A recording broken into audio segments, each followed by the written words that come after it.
जे टाकाऊ आहे त्याला यशस्वी म्हणतो, जे टिकाऊ आहे त्याला म्हणतो टिकाऊ. जे नातं तुमचं टिकतं, जे शारीरिक आकर्षणापुरतं, आर्थिक फायद्यापुरतं, तुमची अडचण दूर करण्यापुरतं, आर्थिक देवाणी घेवाणीपुरतं जे नातं तयार होतं ते टिकाऊ नाही, ते टाकाऊ आहे. मग समजा तुम्ही लहानपणापासून जर धोका दिलेल्या माणसं पाहिले असतील तर तुम्हाला प्रत्येक माणसाबद्दल शंकाच निर्माण होते. तुम्ही लहानपणापासून जर प्रेमळ वातावरण पाहिलं असेल तर तुम्हाला प्रत्येक माणसावर विश्वास निर्माण होतो. तुम्ही लहानपणापासून जर अन्याय पाहत आले असतील तर तुम्हाला लोकांबद्दल तिरस्कारच निर्माण होतो.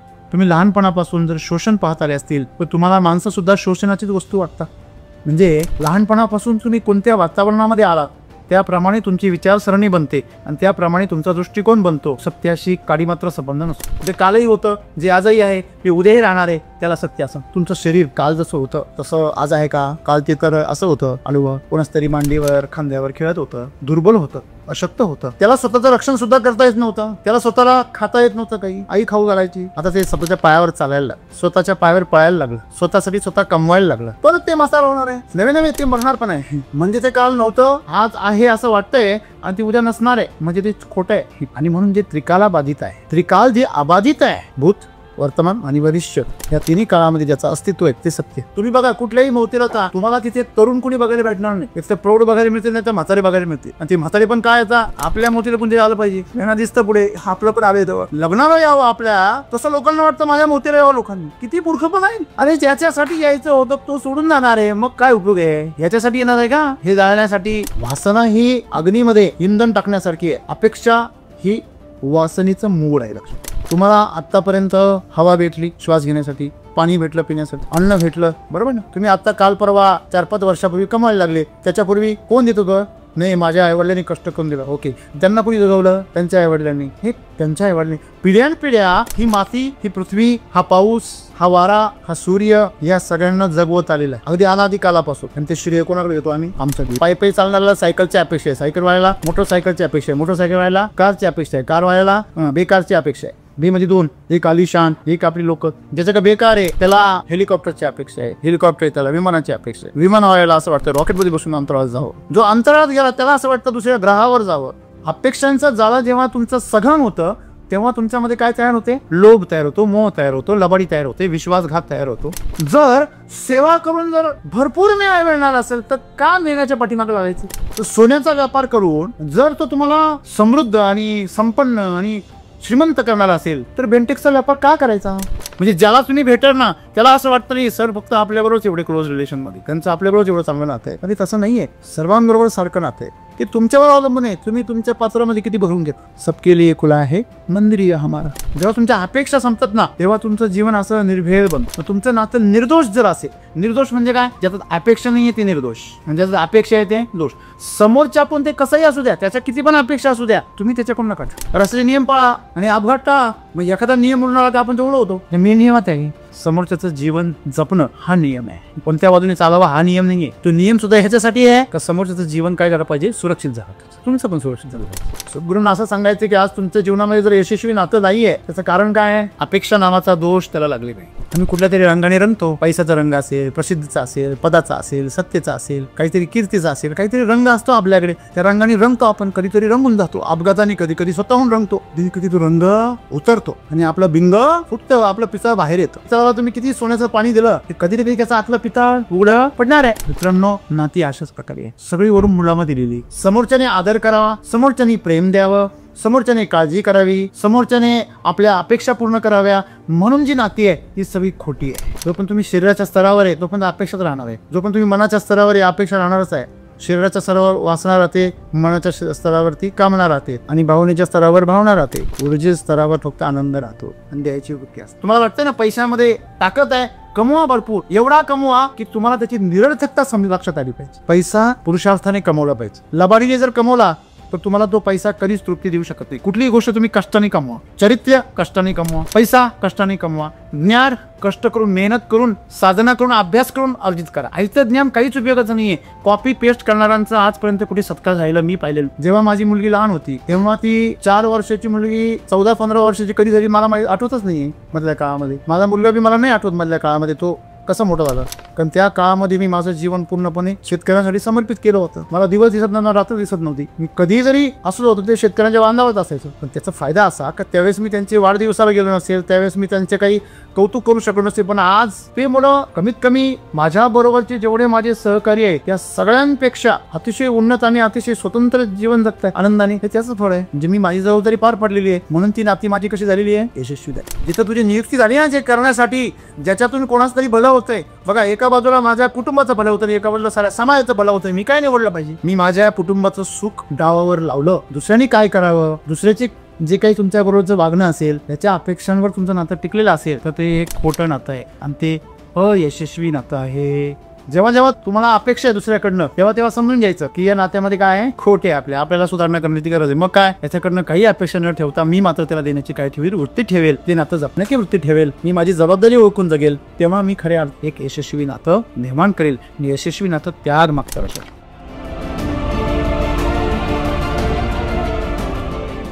कुठल्याही नात्यामध्ये अपेक्षा न ठेवता ते नातं सुंदर आणि यशस्वी रस शकतो आपण. कारण की आपण कुठला तरी तू ठेवतो, कोणतरी आपण प्रेमाने बोलावं, वागावं. यशस्वी नातं म्हणजे कसं, आपण ते कसं निर्माण करू शकतो व यशस्वी नातं आपण तयार करण्यासाठी काय केले पाहिजे आणि कुठली अपेक्षा न ठेवता, म्हणजे आता आपल्याला आपलं धैर्य गाठायचं असेल तर तिथं आपल्या अपेक्षा येतातच. म्हणजे अपेक्षा ठेवणं योग्य आहे की दुसऱ्याकडून काय अपेक्षा पूर्ण नाही झाल्या तर त्याचा त्रास आपल्यालाच होतो. बरोबर आहे. कारण आपल्याला जे हवे असत, डोक्यात विचार आहेत तसंच आपण विचार करत असतो, त्याच्याकडून प्रतिसाद मिळावा. पण जेव्हा आपण ACT वैदिकमध्ये सर्व शेतकऱ्यांना मार्गदर्शन करतो पण त्या काही चुका करतो त्यावेळेस आपला अपेक्षाभंग होतो. मग अशातून त्या शेतकऱ्यांना यशस्वी करण्यासाठी किंवा जीवनामध्ये एखादा मित्र असेल, मैत्रीण असेल किंवा परिवार असेल, यांच्या अपेक्षा पूर्ण करण्यासाठी आपण कोणत्या गोष्टी केल्या पाहिजेत. कारण आज अपेक्षा म्हणजे जीवन आहे असं तुम्ही पाठीमागेच म्हटलं होता. ह्यातून मार्ग कसा करायचा, कारण अपेक्षा नसेल तर जीवन नसणार.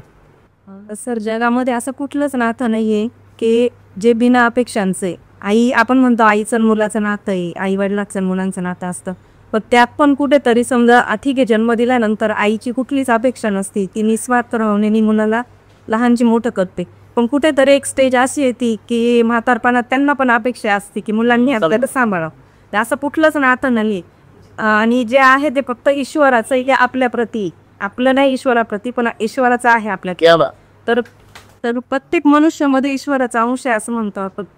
तर मग तो अंश जागृत करून आपणही त्या प्रत्येक नात्यामध्ये निरपेक्ष प्रेम कसं निर्माण करावं हा माझा प्रश्नाचा. मित्र हो, सद्गुरू आज आम्हाला नात्याविषयी सांगतात. माणसाचं जे जीवन आहे ते नात्यांनी पूर्णपणे वेढलेलं आहे, नात्यांमध्ये गुंफलेलं आहे. असं जर म्हटलं तर खूप सुंदर आहे, पण ते जर नात्यामध्ये गुंतलेलं आहे, गुंफलेलं वेब, गुंतलेलं वेब. जेव्हा एखादा कलाकार धाग्यांची वेगवेगळी गुंफवणूक करून असं सुंदर प्रकारचं असं नक्षीकाम तयार करतो, मग ते सुंदर वाटतं. पण जेव्हा धाग्यांचा गुंता होतो तेव्हा तो गुंता त्या धाग्यांना कापण्यास भाग पाडतो. आपण लग्नाला तसं रेशीम गाठ म्हणतो.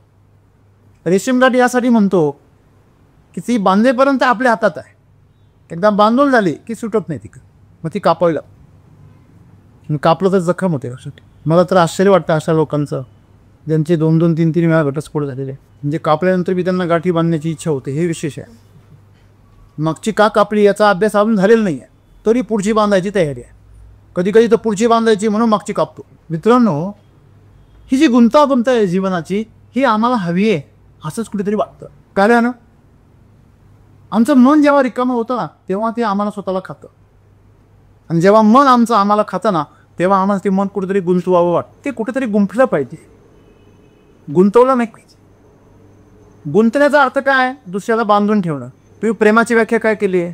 माझा हक्काचा माणूस, मी त्याच्यावर राग काढू शकतो, असं कुणीतरी पाहिजे हो त्याच्यावर मी माझा राग काढू शकतो. तो काय त्या अमेरिकेमध्ये बागेमध्ये स्लॅपिंग स्टॅच्यू आहे का तुमच्या हक्काचा?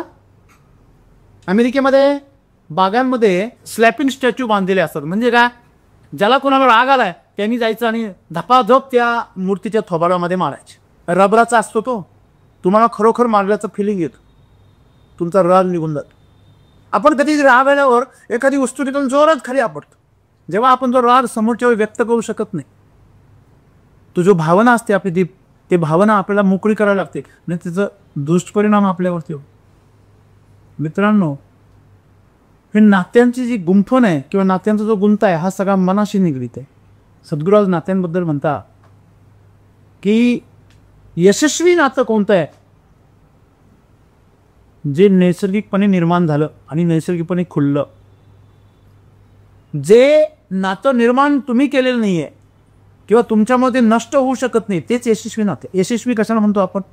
जे टाकाऊ आहे त्याला यशस्वी म्हणतो, जे टिकाऊ आहे त्याला म्हणतो टिकाऊ. जे नातं तुमचं टिकतं, जे शारीरिक आकर्षणापुरतं, आर्थिक फायद्यापुरतं, तुमची अडचण दूर करण्यापुरतं, आर्थिक देवाणीघेवाणीपुरतं जे नातं तयार होतं ते टिकाऊ नाही आहे, ते टाकाऊ आहे. कारण ज्याच्यासाठी ते नातं निर्माण झालं. आपण म्हणतो ना, जर दारूच्या गुत्त्यावर जर कोणी मित्र बनला तो दारू सोडल्यावर तो बी सोडून देतो आपल्याला. तंबाखूसाठी जर कोणी मित्र बनला असेल तो तंबाखू तुम्ही सोडून द्या, तो तुम्हाला सोडून देतो. खरं तो तंबाखूचा मित्र असतो, तुमचा नाही. तो दारूचा मित्र असतो, तुमचा नाही. तसं एखाद्याच्या कारस्थानामध्ये तुम्ही सहभागी व्हा, तो लगेच तुमचा एकदम घनिष्ठ मित्र म्हणतो. तुमचा शत्रूचा शत्रू माझा मित्र. हां, अरे वा, चांगलं आहे. तर तो देण्याचा चांगला फायदा घेत असतो. म्हणजे जीवनामध्ये आमच्या मनाचे जे व्याख्या आहे ते मन स्वतःसाठी अनुकूल ज्या व्याख्या आहे ते स्वतःला काय म्हणतं? योग्य समजतं. पण तुमच्या मनामध्ये जर डेटा जर निगेटिव्ह असेल तर तुम्हाला निगेटिव्ह गोष्टी योग्य वाटतात. रावणाला मी रावण असल्याचा कधी पश्चाताप झालाच नाही. झाला असता तो शरून गेला असता ना, मेला कशाला असता? कुंभकर्णाला पश्चाताप झाला म्हणून तो आपल्या भावाला सावध करत होता. आणि बिभीषणाला तर त्याला उपरती सुचली आणि तो शरण गेला प्रभू रामचंद्राला. भाऊ नाही गेला तर आपण तरी चला. हां, बरोबर आहे. लक्षात ठेवा, आपल्या मनामध्ये ज्या आठवणी आहे, जे अनुभव आहे, जे धारणा आहे, जे विचार आहे, याच्यापासून तुमची विचारसरणी बनते. मग समजा तुम्ही लहानपणापासून जर धोका दिलेल्या माणसंच पाहिले असतील तर तुम्हाला प्रत्येक माणसाबद्दल शंकाच निर्माण होते. तुम्ही लहानपणापासून जर प्रेमळ वातावरण पाहिलं असेल तर तुम्हाला प्रत्येक माणसावर विश्वास निर्माण होतो. तुम्ही लहानपणापासून जर अन्याय पाहत आले असतील तर तुम्हाला लोकांबद्दल तिरस्कारच निर्माण होतो. तुम्ही लहानपणापासून जर शोषण पाहत आले असतील तर तुम्हाला माणसंसुद्धा शोषणाचीच वस्तू वाटतात. म्हणजे लहानपणापासून तुम्ही कोणत्या वातावरणामध्ये आलात त्याप्रमाणे तुमची विचारसरणी बनते आणि त्याप्रमाणे तुमचा दृष्टिकोन बनतो. सत्याशी काडीमात्र संबंध नसतो. तुमचं जे जीवन आहे आताचं, तुमचे जे विचार आहे, तुमचा जो दृष्टिकोन आहे ह्याचा सत्याशी तीरमात्र संबंध नाही आहे, दूरपर्यंत संबंध नाही आहे. आणि तो संबंध जो आहे तुमचा तो फक्त अज्ञानाशी आहे. आणि म्हणून तुमच्या मनामध्ये विविध प्रकारच्या व्याख्या द्यायला लागले. कुठल्याही शब्दाबाबत तुम्ही जे व्याख्या करता ते तुमच्या स्वतःची व्याख्या असते, ते सत्य नसतं. आणि म्हणून सत्याचा शोध घेतला. सत्य ते असतं जे तुम्ही स्वतः शोधून काढता. काय सत्याची ओळख काय असते? सत्य हे नेहमी आनंदी करतं, सर्वांना आनंदी करतं. सत्य कधीच कोणाला दुःखी करत. सत्य प्रसन्न वातावरण निर्माण करतं. सत्य स्पष्टता आणतं. तुमच्या वेळेसमोर जर अंधारी आलेली असेल, तुम्हाला जर भुरकट दिसत असेल तर तुम्ही सत्यापासून दूर जाता, आहे की नाही? आणि रस्ता समजून तुम्ही एखाद्या भिंतीला धडक देता. म्हणजे ज्यावेळेस तुमच्यासमोर स्पष्टता असते, ज्यावेळेस तुमच्यासमोर सगळ्या प्रकारचं धाडस असतं, आनंद असतो, तेव्हा ते सत्य असतं. सत्याची सर्वात सोपी ओळख काय? सर्वात सोपी एका वाक्याचं सांगायचं, सत्य काय आहे? जे कालही होतं, जे आजही आहे, जे उद्याही राहणार आहे, त्याला सत्य असं. तुमचं शरीर काल जसं होतं तसं आज आहे का? काल ते तर असं होतं, अनुभव कोणाच तरी मांडीवर खांद्यावर खेळत होतं, दुर्बल होतं, अशक्त होतं. त्याला स्वतःचं रक्षणसुद्धा करता येत नव्हतं. त्याला स्वतःला खाता येत नव्हतं काही. आई खाऊ घालायची. आता ते स्वतःच्या पायावर चालायला लागलं, स्वतःच्या पायावर पळायला लागलं, स्वतःसाठी स्वतः कमवायला लागलं. परत ते मसाला होणार आहे, नवे नवे ते मरणार पण आहे. म्हणजे ते काल नव्हतं, आज आहे असं वाटतंय आणि ते उद्या नसणार आहे, म्हणजे ते खोटं आहे. तुमचं मन काल जसं होतं तसं आज आहे का? नाही. एक क्षणामध्ये एखादा माणूस तुम्हाला मित्र वाटून क्षणामध्ये शत्रू वाटतो. ज्या अर्थी त्याची अवस्था बदलते त्या अर्थी ते सत्य नाही आहे. बरोबर. आणि म्हणून जे त्रिकाला बाधित आहे, त्रिकाल जे अबाधित आहे, भूत, वर्तमान आणि भविष्य या तिन्ही काळामध्ये ज्याचं अस्तित्व आहे ते सत्य. मग असं सत्य काय आहे तुमच्याजवळ? कदाचित त्याच्यामुळे तुम्ही जिवंत आहात आता, तेच सत्य आहे. आणि आम्हाला विज्ञानाने सांगितलं की या जगामध्ये फक्त ऊर्जा हीच काय आहे, सत्य आहे, बाकी सगळं खोटं आहे. ही सगळी वळवळ पिळावळ जी काय भौतिक जी काही आज आपण बघतो, काय मातीचा गोळा आहे, परंतु आम्ही तिचं का मातीचा गोळा म्हणून पाहतो का? नाही, त्याला सजवतो. सजवण्यामध्ये काही वाईट नाही, नक्की सजवलं पाहिजे. सुंदर दिसणं काही वाईट नाही, चांगली गोष्ट आहे. पण त्याच्या सौंदर्यामध्ये हरवून जाणं अवघड आहे, चुकीचं आहे. तुम्ही फोटो काढता तुमचा आणि तुम्ही त्या फोटोच्या प्रेमात पडता. नसं फोटो जर कोणी खराब केला तर तुमची तळपायाच्या आत मस्तकाला जाते. शुद्ध मूर्खपणा आहे. ते फोटोमध्ये तुम्ही आहे का? तुम्ही हे प्रतिमा तयार करता, मी असा मी तसा, आणि त्या प्रतिमाला कोणी जर शिव्या दिल्या, कोणी त्याला जर नाव ठेवलं तर आम्हाला राग येतो. तू माझं मन दुखवलं. म्हणजे मित्रांनो, आपण जे जीवन जगतोय ना, हे सगळंच्या सगळं खोटं आहे. आपल्या जीवनाकडनं अपेक्षासुद्धा आहे ना, सगळ्या बालिश आहे, मूर्खपणाच्या. बघा, सकाळ संध्याकाळ आपण एकच प्रयत्न करतो, हे शरीर टिकलं पाहिजे, हे शरीर तरुण राहिलं पाहिजे, हे शरीर सुंदर दिसलं पाहिजे, हे स्वस्थ राहिलं पाहिजे. प्रयत्न करतो ना आपण. हॅलो, याच्यापैकी कोण असा आहे त्याला असं वाटतं की हे शरीर लवकर म्हातारं झालं पाहिजे, लवकर सरणापर्यंत पोहोचलं पाहिजे? आहे लोकुली, त्यांची आपण पाद्यपूजा करूया. शेजारून जर मौत चालली तर गाडी दुसऱ्या गल्लीतून घेतो. हां, नको आपलं गौतम बुद्ध व्हायला, आपल्यामध्ये ते वैराग्य निर्माण नको व्हायला. तुम्ही बघा, कुठल्याही मौतीला का तुम्हाला तिथे तरुण कुणी बघायला भेटणार नाही. एक तर प्रौढ बघायला मिळते, नाही तर म्हातारे बघायला मिळते. आणि ते म्हातारे पण काय आता आपल्या मौतीला पण ते आलं पाहिजे, यांना दिसतं पुढे आपलं पण आलं जवळ. लग्नाला यावं आपल्या, तसं लोकांना वाटतं माझ्या मौतीला यावं लोकांनी. किती मूर्खपण आहे. अरे ज्याच्यासाठी यायचं होतं तो सोडून जाणार आहे, मग काय उपयोग आहे? ह्याच्यासाठी येणार आहे का? हे जाळण्यासाठी? हे तर आम्हाला कळलं पाहिजे ना. मग हेच तसं तुम्ही सांगताय. आज आमच्या जीवनामध्ये आम्ही नात्यांच्या बाबतीमध्ये देखील असाच खेळ करतोय. आम्हाला प्रत्येक गोष्ट अशी वाटते की आम्ही अपेक्षा करतो ना, ती अपेक्षा पूर्ण झाल्या पाहिजे तर ते योग्य आहे. मला सांगा, ठीक आहे, ज्यांच्या अपेक्षा पूर्ण झाल्या त्यांचा इतिहासातून अभ्यास करा. ययाती कादंबरी वाचा कधीतरी, पुरुषांनी जरूर वाचा. मनुष्य जीवनामध्ये सर्वात मोठा भोग आहे ते म्हणजे शारीरिक वासना. ज्या ययातीने स्वतःचं आयुष्य तर वासना भोगण्यासाठी संपवलंच, परंतु आपल्या पुत्राचं देखील आयुष्य त्याने मागून घेतलं. पुत्राचंच देखील आयुष्य त्याने मागून घेतलं आणि स्वतः त्याने भोग भोगण्यासाठी त्याचा वापर केला, तरी तो अतृप्तच राहिला. लक्षात घ्या, मी काही वाचलेलं नाही आहे, मला जेवढं माहिती तेवढं मी तुम्हाला सांग. वासना ही अग्नीमध्ये इंधन टाकण्यासारखी आहे. अपेक्षा ही वासनेचं मूळ आहे. लक्षात घ्या, अपेक्षा म्हणजे काय? काहीतरी हवंय. हॅलो, मला सांगा, आज आम्ही जिवंत आहोत, त्याच्यापेक्षा आम्हाला अजून काय हवंय? तुम्हाला आत्तापर्यंत हवा भेटली श्वास घेण्यासाठी, पाणी भेटलं पिण्यासाठी, अन्न भेटलं, बरोबर ना? तुम्ही आत्ता काल परवा 4-5 वर्षापूर्वी कमायला लागले. त्याच्यापूर्वी कोण देत होतं? नाही, माझ्या आईवडिलांनी कष्ट करून दिलं. ओके, त्यांना कोणी जगवलं? त्यांच्या आईवडिलांनी. हे त्यांच्या आईवडिलांनी. पिढ्यानपिढ्या ही माती, ही पृथ्वी, हा पाऊस, हा वारा, हा सूर्य, या सगळ्यांना जगवत आलेला आहे अगदी अनादी कालापासून. आणि ते श्रेय कोणाकडे येतो? आम्ही आमच्याकडे. मातीने पिकवलंच नाही, तुम्ही काय करा?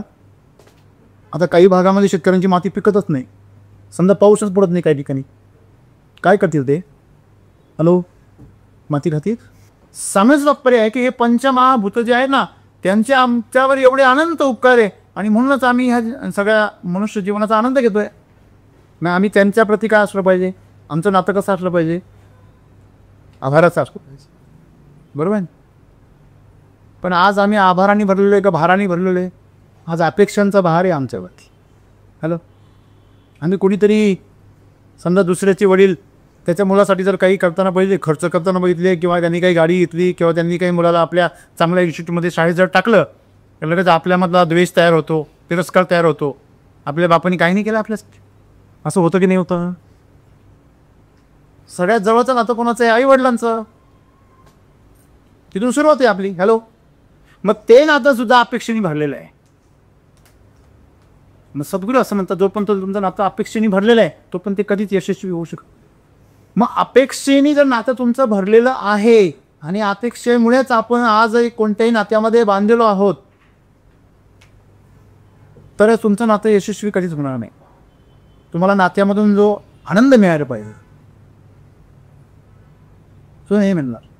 मग तुम्हाला नात्यातला आनंद जर घ्यायचा असेल ना, तुम्ही अपेक्षा सोडा. बघा, ठेवून पूर्ण झालंय का? कोण इथं आहे ज्याने जन्मल्यापासून अपेक्षा ठेवल्या नात्याकडून, माणसांकडून, आणि त्या पूर्ण झाल्या? एक नातं सांगा मला तुम्ही, एक सांगा. हां, अपेक्षा भंग, त्याची तुमच्याकडे किती उदाहरणं आहे? अपेक्षा भंगाची किती उदाहरणं तुम्ही सांगू शकता मला? हॅलो, प्रत्येक नात्यातून झालेला अपेक्षा भंग जर आपण आठवायचा ठरला तर मला वाटतंय आपल्याला बऱ्याचशा वह्या पण नाही पूर्ण. ओके, बरोबर आहे ना? आठवणार नाही एवढे, परंतु अपेक्षा पूर्ती झाली असं कुठलं नातं आहे तुमच्याकडे? नाहीये का? कारण अपेक्षा ही वासनेसारखी दुष्पूर आहे, ती कधीच पूर्ण होत नाही. मी म्हटलं, पायी पायी चालणाऱ्याला सायकलची अपेक्षा आहे, सायकलवाल्याला मोटरसायकलची अपेक्षा आहे, मोटरसायकलवाल्याला कारची अपेक्षा आहे, कारवाल्याला बेकारची अपेक्षा आहे. बे म्हणजे दोन, एक आलिशान, एक आपली लोक. ज्याच्याकडे बेकार आहे त्याला हेलिकॉप्टरची अपेक्षा आहे, हेलिकॉप्टर त्याला विमानाची अपेक्षा आहे. विमानवाल्याला असं वाटतं रॉकेटमध्ये बसून अंतराळात जावं. जो अंतराळात गेला त्याला असं वाटतं दुसऱ्या ग्रहावर जावं. इलॉन मस्क सारखे आहे ते आणखी मंगळाचं स्वप्न दाखव, पण त्याचं मंगळ झालेलं नाही, तो मंगळाचं स्वप्न दाखव. ट्रम्पने पास जाम करून टाकला. तो ट्रम्प म्हणजे सकिंग पेस्ट आहे, त्याला चिकटतो ना त्याचा रस काढून घेतो. रस शोषक किडे ही जगाला हळूहळू कळायला लागलेली. त्याची पहिली शिकार म्हणजे इलॉन मस्क होतं. नातं जोडलं कशा करता होतं? किती जरी ठरवलं, रस शोषक किडीने किती जरी ठरवलं की दुसऱ्याचं कल्याण करायचं, करू शकत नाही ना. तिने नुसती सोन खुपटी तरी रस आपोआपमध्ये बसतो. तिची यंत्रणाच तशी. तुम्ही एखाद्या लबाड माणसाचा नुसता हातामध्ये घ्या, त्याची लबाडी तुमच्या दुसऱ्याशिवाय राहत नाही, एवढं पॉवरफुल असतं ते. त्याच्या घरचं अन्न खाल्लं तर मग तुमचा विषयच संपला. म्हणून मित्रांनो लक्षात ठेवा, अपेक्षा, लबाडी म्हणजे काय? अपेक्षांचं त्या ठिकाणी भयंकर असा जाळा ज्याच्या भोवती असतो तो लबाड असतो. त्याला अपेक्षा सोडून दुसरा काहीच दिसत नाही. काही काही माणसं म्हणतात त्याला माणूस किती आहे भाऊ, चला जाऊ दे, जाऊ दे, एवढ्या वेळेस नुकसान झालं को दे. मग काही काही फक्त फायद्यासाठीच जवळ आलेले असतात. आणि नुसता फायदा नाही, व्यावहारिक फायदा नाही पाहिजे त्यांना, त्यांना त्या व्यवहाराच्या पलीकडे जाऊन सुद्धा फायदा पाहिजे. मग ते लबाडी करतात. हॅलो, म्हणजे अपेक्षांचा जाळा जेव्हा तुमचं सघन होतं तेव्हा तुमच्यामध्ये काय तयार होते? लोभ तयार होतो, मोह तयार होतो, लबाडी तयार होते, विश्वासघात तयार होतो. बरोबर आहे ना? आणि म्हणून सद्गुरू काय सांगता की तुम्हाला जीवनामध्ये जर नाती यशस्वी करायची असेल, कोणाबरोबर असेल, तर तुम्हाला अपेक्षा सोडून द्या. मित्रांनो, तुम्ही मला विचारलं की सर अपेक्षा न ठेवता नाती कशी जपायची? मी त्याचं मूर्तिमंत उदाहरण की म्हणून कसं काय? तुमच्या तर माझ्याकडून, आमच्याकडून किती अपेक्षा आहे? तुम्ही किती बोलता आम्हाला? वितरकांकडून तुमच्या किती अपेक्षा आहे? तुमच्या नात्यातल्या सगळ्या माणसांकडून किती अपेक्षा आहे? मुलाकडून, मुलीकडून तुम्ही नेहमी व्यक्त करता ते. हो बरोबर आहे, अपेक्षा आहे, पण म्हणून आमचं नातं खराब झालेलं नाही. त्यांनी त्या अपेक्षा पूर्ण नाही केल्या म्हणून मी त्या नात्यावर त्याचा परिणाम नाही होऊ दिला लागत. त्यांच्या नेहमीच्या चुकांवरती मी काय त्यांना माफ करत आले. त्यांनी माझ्या अपेक्षांचा भंग केला म्हणून मी कधी त्यांच्याबरोबर असलेलं नातं कधी कमजोर नाही होऊ देत. लक्षात घ्या, मला अपेक्षा काय माहिती आहे का? तुमचं कल्याण हो, ही अपेक्षा. माझ्या अपेक्षा काय? शेतकरी यशस्वी झाले पाहिजे. माझ्या अपेक्षा काय? हे सुंदर असं तंत्रज्ञान प्रत्येक शेतकऱ्यापर्यंत पोहोचलं पाहिजे. त्याच्या भाग्यात आहे, त्याच्यापर्यंत गेलं पाहिजे, योग्य पद्धतीने गेलं पाहिजे. याचा कोणी धंदा करता कामा नाही. जर सेवा करून जर भरपूर न्याय मिळणार असेल तर का नेण्याच्या पाठीमागे लागायचं? तर सोन्याचा व्यापार करून जर तो तुम्हाला समृद्ध आणि संपन्न आणि श्रीमंत करणारा असेल तर बेंटेक्सचा व्यापार का करायचा?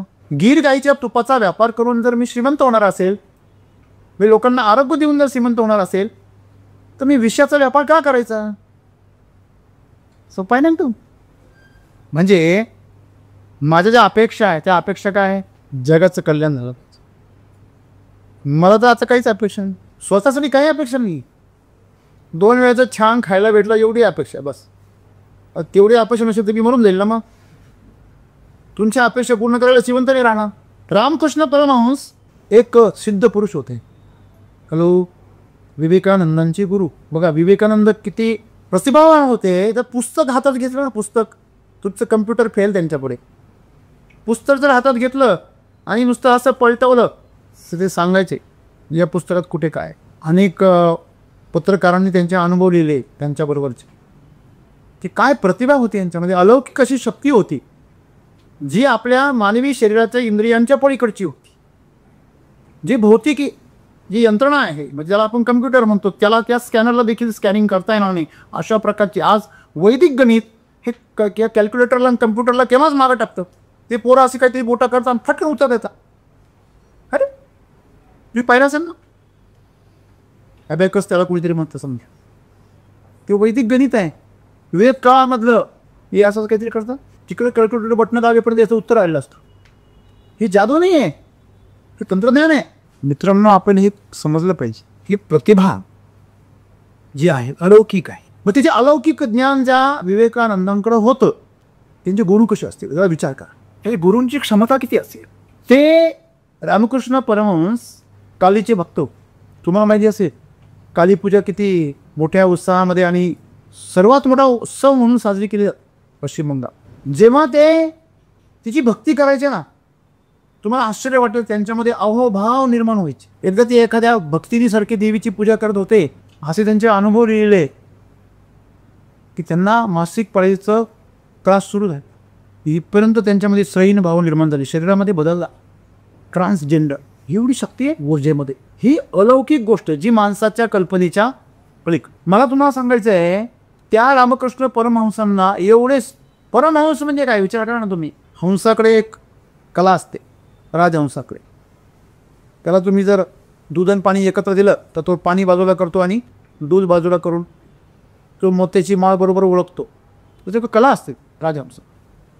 हंस एवढा श्रेष्ठ समजला जातो, त्याच्यामधला परमहंस. परम म्हणजे सर्वात श्रेष्ठ.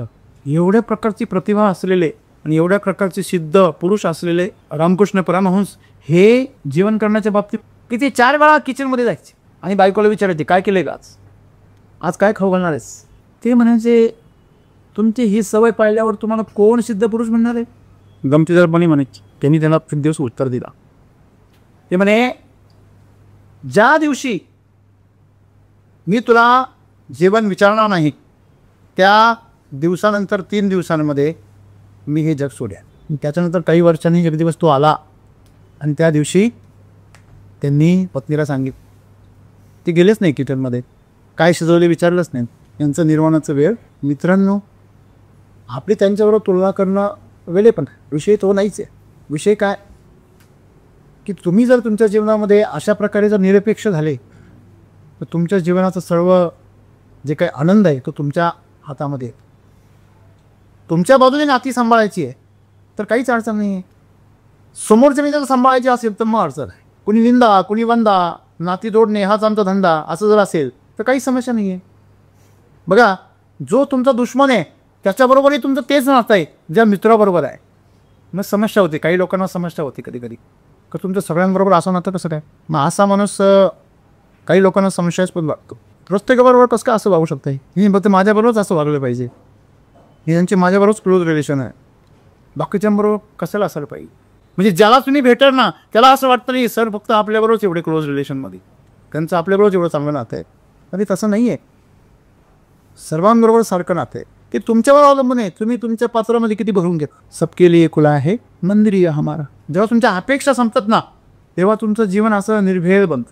मग याचा अर्थ तुमच्या कोणाबरोबरच क्लोज नातं नसतं का, सर्वांबरोबर असतं लक्षामध्ये. आणि म्हणून ज्यावेळेस तुमची ऊर्जा अशा प्रकारे खुली होते तेव्हा तुम्हाला एक कळून जातं की आपल्याला कशाची गरज. कारण सगळी जी काही अपेक्षांचं जाळं आहे हे झूट आहे. झूट का बा तुम्ही आता सगळं तेच तर सत्य आहे आमच्यासाठी. बघा लहान मुलासाठी त्याला जर आपण खोट्या नोटा देतो हातामध्ये, नोटा बोटे असतात, आपल्याला माहिती ते फाडेल, मग हुशाराव्यापासे असतात नकली घेऊन येतात त्याच्यात. तर त्या खऱ्या वाटतात. ती नोट घेतो आणि दुकानात जातं आणि दुकानात बी हुशार असतो तो म्हणून त्याचं मन नको मोडाय, पैसे त्याच्या वडिलांकडून घेऊ, त्याच्याकडून नोट घेतो त्याला खाऊ देतो. मला सांगा असं झालं तर त्याला काय वाटतं की नोट काय खरी. तसे आपल्याला नाती जे वाटतात ना ते नात्यांमध्ये आपल्याला अपेक्षा आहे पण ते खोटे. जो पण ते अपेक्षा आहे तो पण ते खोटे आहे. ती खोट आहे त्याच्यामध्ये. आपण म्हणतो याच्यामध्ये खोट आहे. खोट म्हणजे काय, उणीव आहे, त्रुटी आहे, काहीतरी दोष आहे. खोट या शब्दाचा अर्थ काय होतो, दोष. मग तुमचं नातं निर्दोष जर असेल, निर्दोष म्हणजे काय, ज्याच्यात अपेक्षा नाही आहे ते निर्दोष, म्हणजे ज्याच्यात अपेक्षा आहे ते दोष. समोरच्या पण ते कसंही असू द्या, त्याच्या किती पण अपेक्षा असू द्या, तुम्ही त्याच्याकडून नका ठेवू. तो तुमचा अपेक्षा भंग करेल. बघा मी नेहमी ड्रायव्हिंग करतो ना त्यावेळेस मी असा अपेक्षा करतो की मी सोडून सगळं जग फिरेल आहे, कुणी पण कधी पण येऊन धडकू शकतो. तेव्हा कोणाकडून काहीच अपेक्षा करायची नाही की तो चांगला शिस्तीने मागे. आपण काय करतो, हां अरे नियम आहे रस्त्याचे, हां रस्त्याचे नियम पाळा आणि अपघात टाळा, आहे की नाही. मग एखादा नियम म्हणून आला तर आपण तेवढं होतो. मी नियमात आहे, समोरच्याचं जीवन जपणं हा नियम आहे, कोणत्या बाजूने चालावा हा नियम नाही आहे. तो नियमसुद्धा ह्याच्यासाठी आहे का समोरच्याचं जीवन काय झालं पाहिजे, सुरक्षित झालं पाहिजे, तुमचं पण सुरक्षित झालं पाहिजे, राईट, बरोबर आहे ना. मग मित्रांनो आपल्याला जीवनामध्ये हेच शिकायचं आहे. समोरचा कसाही असू द्या, आपण आपल्या बाजूने त्याच्याकडनं काही अपेक्षा करायची. असं जर असेल तर तुमचा कधीच अपेक्षा भंग होणार नाही, तुमचा कधी विश्वासघात होणार नाही. तुम्ही दुसऱ्यांसाठी स्वतःतून काय अपेक्षा ठेवा, ते चांगलं आहे. सद्गुरूंना असं सांगायचं की आज तुमच्या जीवनामध्ये जर यशस्वी नातं नाही आहे त्याचं कारण काय आहे, अपेक्षा नावाचा दोष त्याला लागले नाही. तो दोष त्या नात्याला काय करतोय, कमजोर करतोय. तुम्ही जर अपेक्षा सोडून दिली, सर अपेक्षा जर सोडून दिली तर जगायची इच्छा राहत नाही. तुम्ही तसं तुमच्या मनामध्ये बिंबवलेलं आहे की अपेक्षा पूर्ण झाली तरच जीवनाला काहीतरी अर्थ आहे. अपेक्षा न ठेवता, मला सांगा, अपेक्षा न ठेवता जी माणसं कामं करतात त्याला स्वयंसेवक असं म्हणतात. जे ट्रस्ट आहेत आपण स्थापन करतो, ट्रस्ट कशा करताय, सेवाभावी संस्था. सेवाभावी संस्था आहे का सेवा अभावी संस्था आहे काय माहीत. नाव सोनूबाई आणि हाती कचला तवा, नाव सोनूबाई ठेवले आणि सोन्याचा अंगावर तपास नाही, कचडाचा घातली, हातामध्ये वाळा घातली आणि नाव काय ठेवलंय, सोनूबाई ठेव. हां बिस्किटच्या आतमध्ये एकही काजू बदाम नाही पण रॅपर वरती पण नुसते काजू बदामच दिसले, चपचम चपचम. हां बाहेरून मेकअपचा असा भपका आहे आणि आतून चारित्र्याची दुर्गंधी सुटलेली. हे जे सगळं आहे हे फसवणूक आहे आणि आपण त्याला फसतो. आपल्याला पण असं वाटतं चला छान आहे समजचं मी आहे की नाही. पाऊस आल्यावर कळतो. एकदा एक कोळा एका रंगाच्या डब्यात पडला आणि रंगला. ते जंगलामध्ये गेला, त्याला वाघही घाबरायला लागला, सिंहही घाबरायला लागला. आणि कुठला अजब प्राणी आला हा, तो म्हणे मी जंगलचा राजा. आणि मग त्यांनी प्रजेला सांभाळायला सुरुवात केली आणि लवकरच पावसाळा आला. धबा धबा धबा धबा पाऊस पडला आणि तो कोला धुवून घ्या सगळा स्वच्छ झाला. समोर तेव्हा वाघ बसलेला, त्यांनी वाघाला उठा बसा करायला लावलं. वाघाने पाहिलं की तो कोला आहे, लगेच उडी मारली, झपकन त्याचा मुंडका धरला. हां एवढे दिवस आम्हाला मूर्ख बरीत होता. मित्रांनो अशाच प्रकारची आमची नाती आहे, बरोबर आहे ना. आम्ही कुठल्या तरी रंगाने रंगतो, पैशाचा रंग असेल, प्रसिद्धीचा असेल, पदाचा असेल, सत्तेचा असेल, काहीतरी कीर्तीचा असेल, काहीतरी रंग असतो आपल्याकडे, त्या रंगाने रंगतो आपण. कधीतरी रंगून जातो अपघाताने, कधी कधी स्वतःहून रंगतो, कधी कधी तो रंग उतरतो आणि आपलं बिंग फुटतं, आपलं पितळ बाहेर येतं. पितळाला तुम्ही किती सोन्याचं पाणी दिलं ते कधी कधी त्याचं आतलं पितळ उघडं पडणार आहे. मित्रांनो नाती अशाच प्रकारे आहे, सगळी वरून मुलामध्ये दिलेली. आपले जे नात्यातली माणसं असतील ना, रक्ताचे असो, मानलेले असो, मैत्रीचे नाते असो, व्यवहाराचे असो, सगळीकडं आपण एक मुखवटा घेऊन येतो. हे खरं नाही का? खरं आहे की नाही आहे? मुखवटा का घेऊन का बरं येतो आपण? कारण आपल्याला काहीतरी त्याच्याकडून अपेक्षा आहे. बरोबर आहे की नाही? मी तुला रिस्पेक्ट देतो, तू पण मला काय कर, मैं तुम्हें रिस्पेक्ट दूंगा, तू भी मुझे रिस्पेक्ट दे. हा त्याला जर बाळा म्हणला, समोरचा धोंड्या म्हणत नाही, बाळासाहेब म्हणते धोंडी राव. प्रत्येकाचं मुखवट आहे. म्हणून समोरच्याने आदर करावा, समोरच्याने प्रेम द्यावं, समोरच्याने काळजी करावी, समोरच्याने आपल्या अपेक्षा पूर्ण कराव्या. म्हणून जी नाती आहे ती सगळी खोटी आहे.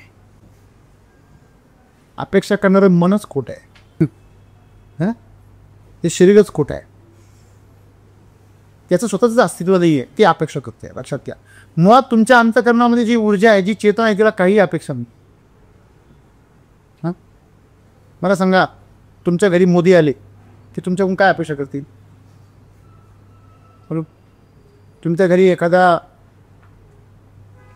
मोठा उद्योगपती आला, तो तुमच्याकडे आला, तुम्ही त्याच्या सहवासात गेले, तो तुमच्याकडून काय अपेक्षा करेल? काय करेल? विचार करा ना. तुमच्यापेक्षा जो मोठा आहे, ज्ञानाने, पैशाने, समृद्धीने, सगळ्याच पदाने, तो तुमच्याकडून काय अपेक्षा करतो? काहीच नाही. मग अपेक्षा कोणाला असता? छोटे राहू नका ना. तुमच्या आतमध्ये जो पण तुम्ही शरीराच्या स्तरावर आहे, तो पण अपेक्षाच राहणार आहे. जो पण तुम्ही मनाच्या स्तरावर आहे, अपेक्षा राहणारच आहे. शरीराच्या स्तरावर वासना राहते, मनाच्या स्तरावरती कामना राहते, आणि भावनेच्या स्तरावर भावना राहते. ऊर्जे स्तरावर फक्त आनंद राहतो आणि द्यायची वृत्ती असते. जर त्या ऊर्जेच्या स्तरावर गेलो आणि त्या स्तरावर जर आपण जीवन जगायला लागलो, आपल्याला कोणाकडनं काही अपेक्षा नाही आहे. आणि त्या स्तरावर तर पोहोचण्यासाठी पुरुषार्थाची गरज आहे. मग तुम्ही आज तुमच्या जीवनामध्ये पैसा भरपूर कमवा. तुम्हाला वाटतं ना पैशामध्ये ताकद आहे, कमवा भरपूर. एवढा कमवा की तुम्हाला त्याची निरर्थकता लक्षात आली पाहिजे. नाही तर कमवायचं 50,000, 1 लाख, 2 लाख, मग प्रश्न पडतो, दुसरा पण तरी मोठा दिसतो. लक्षात ठेवा, पैसा पुरुषार्थाने कमवला पाहिजे. लबाडीने जर कमवला तर तुम्हाला तो पैसा कधीच तृप्ती देऊ शकत नाही. कुठलीही गोष्ट तुम्ही कष्टाने कमवा. चरित्र कष्टाने कमवा, पैसा कष्टाने कमवा, ज्ञान कष्ट करून, मेहनत करून, साधना करून, अभ्यास करून अर्जित करा. आईचं ज्ञान काहीच उपयोगाचं नाही आहे. कॉपी पेस्ट करणाऱ्यांचा आजपर्यंत कुठे सत्कार झालेला मी पाहिलेलं. कॉपी पेस्ट करणारे, डुप्लिकेशन करणाऱ्यांनी आजपर्यंत कुठे मोठं यश मिळवलं आहे असं मी पाहिलेलं नाही. तुमच्याकडे असेल तर मला तुम्ही सांगू शकता.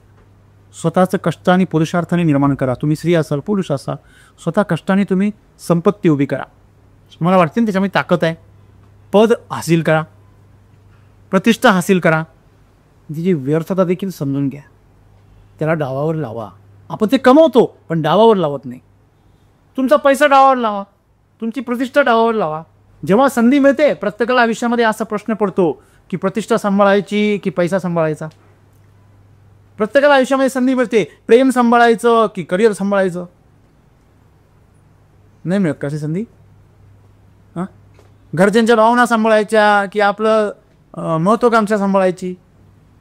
कधी ना कधी आयुष्यामध्ये अशी दुविधा तुमच्यामध्ये प्रत्येकाच्या आयुष्यात निर्माण होते. आणि आपण नेहमी चुकीचा निर्णय, कारण आपण धाडस नाही करत. धाडस करण्यासाठी आतमध्ये तेवढं डावावर लावण्याची ताकद लागते. हॅलो, बरोबर आहे ना. मग तुम्ही जर डावावर लावलं तर कळेल तुम्हाला की त्यातलं सत्य काय.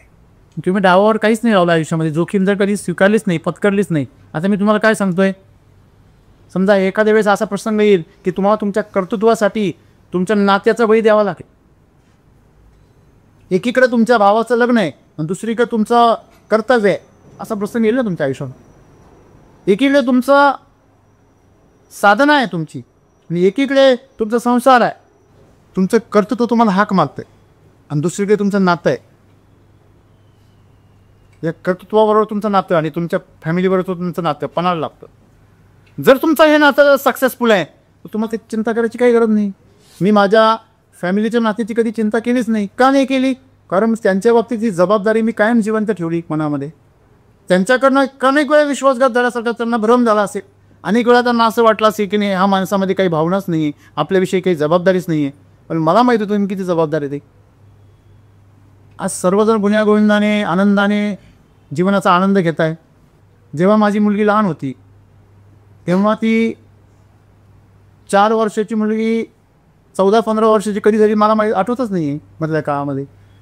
माझा मुलगा बी मला नाही आठवत मधल्या काळामध्ये तो कसा मोठा झाला, कारण त्या काळामध्ये मी माझं जीवन पूर्णपणे शेतकऱ्यांसाठी समर्पित केलं होतं.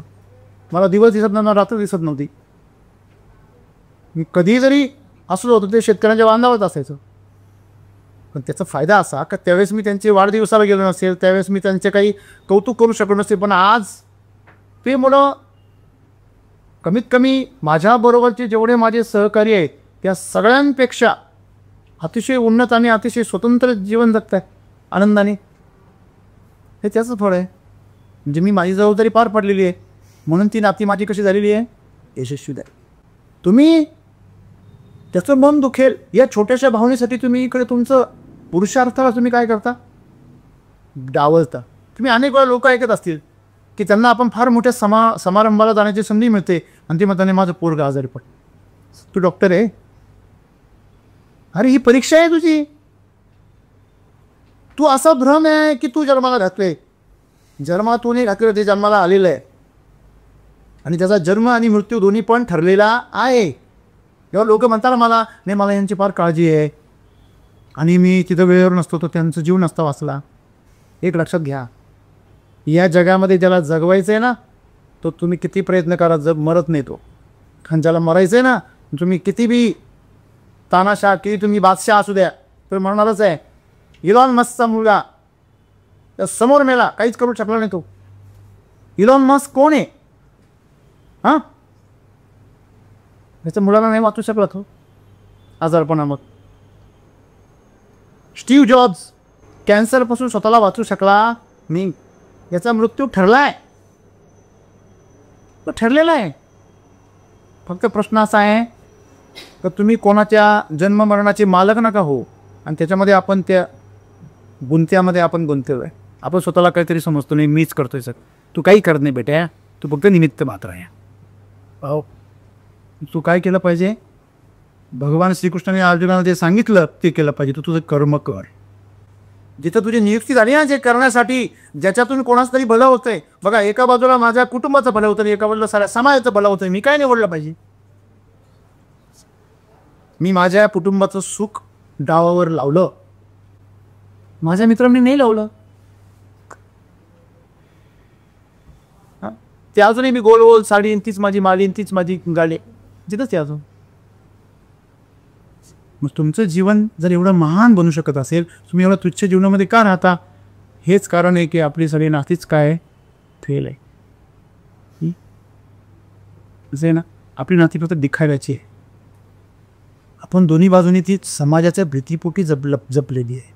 ही आतून जिवंत नाही आहे. शेजारच्याचं भांडण होऊ द्या शेजारच्या बरोबर, घरातले लगेच एक होता. सकाळी भांडण दाबा एकमेकाचं पार गच्ची धरली होती भावांनी आणि शेजारचे भांडायला लागले, भाऊ लगेच एकत्र आले. हे एकत्र येणं नातं नाही आहे, स्वार्थ आहे. लक्षात ठेवा. याला काही एकही म्हणता ना. हां, म्हणून आपण लक्षात ठेवायचं जे तुमचं नातं आहे ते परिपूर्ण कधी म्हटलं जातं, जेव्हा त्यात कुठलीच अपेक्षा नसते. आणि म्हणून सुद्धा सद्गुरू असं म्हणता की तुम्ही तुमचं नातं जे आहे ना ते डावावर लावा. हॅलो, ते फारकलं पाहिजे ना. ज्यांनी आपलं नातं कधी पारकलंच नाही त्यांना त्या नात्याचं यश कधीच कळणार नाही. पारखा. तुम्ही तुमचं कर्तृत्व, तुमचा पुरुषार्थ एक नंबरला ठेवा. प्रेमानंद महाराज जेव्हा घर सोडून गेले त्यांना नव्हतं रमत नव्हतं मन घरी, निघून गेले घर सोडून. वडील मागं आले. वडिलांनी शोधलं आणि विचारलं की तू का आलायस? तो म्हणजे माझं मन रमत नाही, मला संसार नको आहे. तर वडील म्हटले परत येऊ नको, माझा शब्द आहे मी परत कधीच येणार, कधीही लग्न करणार नाही, संसार नाही करणार. 2 वचनं घेतली, परत कधी येणार नाही आणि जगात कधी संसार करणार. आलं त्यांनी ते. त्यांच्या आईवडिलांना आनंद होत नसेल का आज? हॅलो, होत असेल की नसेल?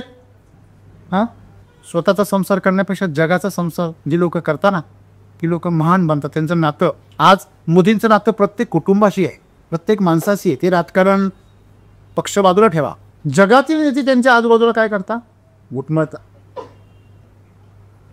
भारत पाकिस्तानच्या याच्यामध्ये त्यांनी स्वतःची रेषा मोठी केली, पाकिस्तानला खोडत बसले नाही. तर तुम्ही आमच्यापेक्षा छोटी असली पाहिजे. पाकिस्तान मात्र जगामध्ये भारताची कायम करत आला बदनामी. आता जगाला पण कळून चुकलं. हा काय करतोय? कांगावा करतोय. काय करतोय? हे कशामुळे उघड झालं? मोदींसारख्या चरित्रवान माणसामुळे, जो सगळ्या देशाचं काय करतोय? संसार निभावतं. बरोबर आहे ना? आज प्रत्येक माणसाला, भारतीयाला काय वाटतं? मोदी कोण वाटतो? आपल्या कुटुंबाचा काय वाटतो? सदस्य वाटतो की नाही वाटतो? हे त्यांचं यश आहे. हे त्यांच्या नात्याचं यशच आहे ना. आपल्याला आपलं शेजारचं जवळचं वाटत नाही. हॅलो, वाटतो का? नाही. म्हणून आपण जीवनामध्ये, मला एवढंच सांगायचं आहे मित्रांनो, दुसऱ्यांनी काय करावं, दुसऱ्याचे जे काही तुमच्याबरोबरचं वागणं असेल, त्याच्या अपेक्षांवर तुमचं नातं टिकलेलं असेल, तर ते एक खोटं नातं आहे आणि ते अयशस्वी नातं आहे. जेव्हा जेव्हा तुम्हाला अपेक्षा आहे दुसऱ्याकडनं, तेव्हा समजून घ्यायचं की या नात्यामध्ये काय आहे? खोटे आहे. आपल्याला सुधारणा करण्याची गरज आहे. मग काय, याच्याकडनं काही अपेक्षा न ठेवता मी मात्र त्याला देण्याची काय ठेवेल? वृत्ती ठेवेल. ते नातं जपण्याची वृत्ती ठेवेल. मी माझी जबाबदारी ओळखून जगेल. तेव्हा मी खरे एक यशस्वी नातं निर्माण करेल. यशस्वी नातं त्याग मागतं अशा, राईट? आणि आपण आजमावलं पाहिजे. आपली नाती तुम्ही किती मजबूत आहे आजमावली पाहिजे. कधीतरी ती डावावर लावली पाहिजे. लक्षात ठेवा, पांडवांनी जेव्हा आपल्या पत्नीला डावावर लावलं, त्यांनी योग्य केलं की अयोग्य हा मुद्दा नाही आहे. त्याच्यामुळे नंतर जे महाभारत घडलं, त्यातून नात्याची मजबूती काय आली? जगासमोर आहे. की नाही? त्यांनी आपलं सर्वस्व पणाला लावलं आपल्या पत्नीच्या स्वाभिमानासाठी. लावलं की नाही लावलं? धर्माच्या अधीन राहू. लक्षात ना. आणि म्हणून मला तुम्हाला एवढं सांगायचं, एवढी मोठी उदाहरणं जर आपल्या समोर असतील तर आपण ते समजून घेतलं पाहिजे, राईट? कारण नात्यांचा आदर जर तुम्हाला खरोखर करायचा असेल तर तुम्हाला त्यांच्याकडनं अपेक्षा सोडून द्यायला पाहिजे आणि आपणच सर्वांच्या अपेक्षा पूर्ण.